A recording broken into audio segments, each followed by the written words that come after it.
Assalamualaikum warahmatullahi wabarakatuh. Perkenalkan, nama saya Cik Wan Nur Alisha. Nama saya Nur Arya Natasha. Nama saya Wan Nur Aina Mardiah.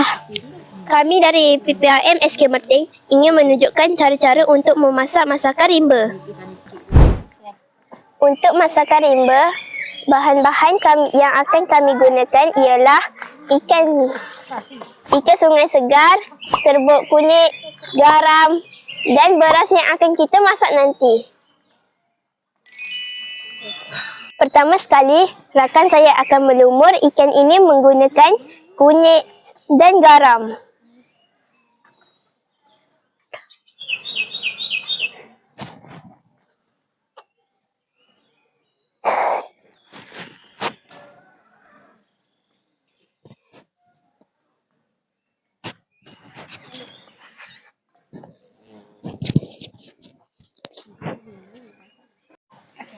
Sebelum membakar ikan, kita menyepit ikan pada buluh itu terlebih dahulu.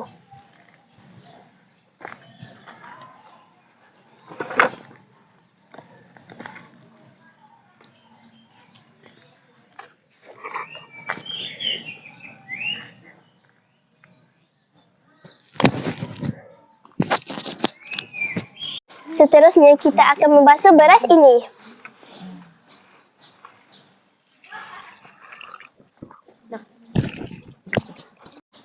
Beras yang sudah dibasuh akan kita masukkan ke dalam buluh.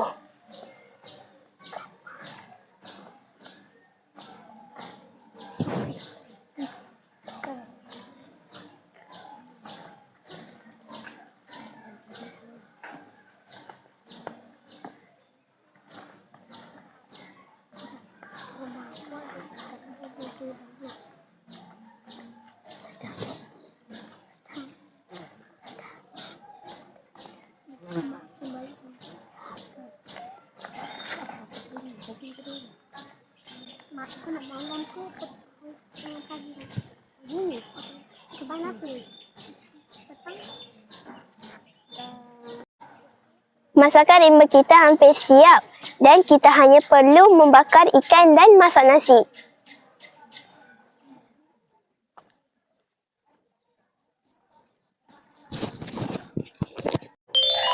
Selesai sudah masakan rimba kami, iaitu ikan bakar, nasi yang kami masak menggunakan buluh dan air kelapa.